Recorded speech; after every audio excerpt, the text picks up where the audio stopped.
نہال کے باپ کو جیسے ہی پتہ چلا ہے کہ نہال پریگننٹ ہے تو وہ تو نہال کا اور نہال کے بچے کا دشمن ہی بن گیا ہے۔ اب وہ چاہ رہا ہے کہ نہال بچہ پیدا نہ ہی کرے اور جیسے تیسے کر کے نہال کا بچہ مارا جائے۔ نہال کے باپ نے نہال کو چائے میں کچھ ملا کر دیا ہے تاکہ اس کی پریگننسی جو ہے وہ ضائع ہو جائے اور نہال کبھی بھی ان کے بچے کی ماں نہ بن سکے اور کبھی بھی زوار شاہ کو وارث نہ دے سکے۔ اس کا باپ اپنی بیٹی اور بیٹی کے ہونے والے بچے کا دشمن بنا ہوا ہے۔ ایسے ہی نہال چائے پینے کی کوشش کرتی ہے تو اس وجہ سے اس کو اچانک سے کچھ ہوتا ہے، طبیعت خراب ہو جاتی ہے اور اس کی ماں بھی بھاگ کر آتی ہے کہ کیا ہو گیا ہے تمہیں، اور نہال زوار شاہ کو بھی کال کر دیتی ہے کہ اس طرح سے میری طبیعت کافی زیادہ خراب ہے سائیں۔ تو اب شباب اور جو زاویار شاہ ہے وہ پہنچ جائیں گے یہاں پر نہال کے ماں باپ کے گھر میں نہال کا پوچھنے کے لیے۔ جب نہال کا پتہ چلتا ہے شباب کو کہ اس طرح سے اس کے باپ نے بچے کو مارنے کی کوشش کی ہے تو یہاں پر نہال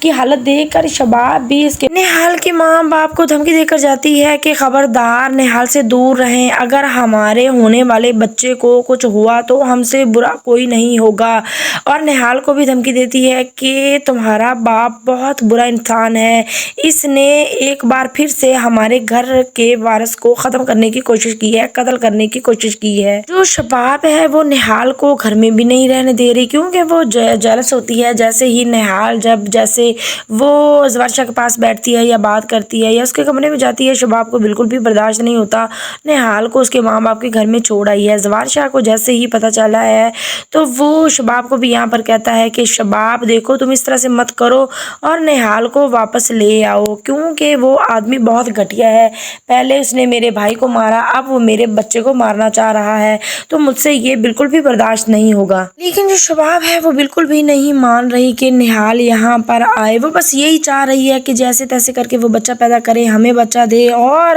زوار شاہ کی زندگی سے نکل جائے، لیکن ایسا کبھی بھی نہیں ہونے والا۔ زوار شاہ خود جائے گا اور جا کر نہال کو لے کر آئے گا اور اس کے ماں باپ کو بھی کہہ کر آئے گا کہ خبردار میرے ہونے والے بچے اور میرے بچے کی ماں سے دور رہنا، اس کو کچھ بھی ہوا تو مجھ سے برا کوئی نہیں ہوگا، اور نہال کے باپ کو یہ بھی کہتا ہے کہ میں تمہیں اپنے ہاتھوں سے پھانسی چڑھا دوں گا اگر میری بیوی یا میرے بچے کو کچھ ہوا تو۔ نہال کی ماں شباب کو بھی کہتی ہے کہ اگر آپ لوگوں کو اتنی فکر ہے تو نہال کو اپنے ساتھ ہی لے جائیں، لیکن جو شباب ہے وہ بالکل بھی نہیں مانتی اور کہتی ہے کہ اس گھر کی مالک تو میں ہوں اور نہال کبھی بھی اس گھر میں اب دوبارہ نہیں جائے گی۔ دوسری طرف دکھایا جا رہا ہے کہ جو زوار شاہ ہے جب وہ نہال کو لینے کے لیے جا رہا ہوتا ہے تو شباب زاویار شاہ کو روکنے کی کوشش کرتی ہے، لیکن آگے سے زاویار شاہ کہتا ہے کہ تم اس طرح سے کیوں کر رہی ہو، تم اتنی کمزور تو کبھی نہ تھی، میں نے تو کبھی نہیں سوچا تھا کہ تم اتنی کمزور پڑ جاؤ گی، اور شباب تم اس کے ساتھ مقابلہ کرنا چھوڑ دو، وہ تمہارا برابری کی نہیں ہے، تم اس طرح سے مت کیا کرو۔ لیکن جو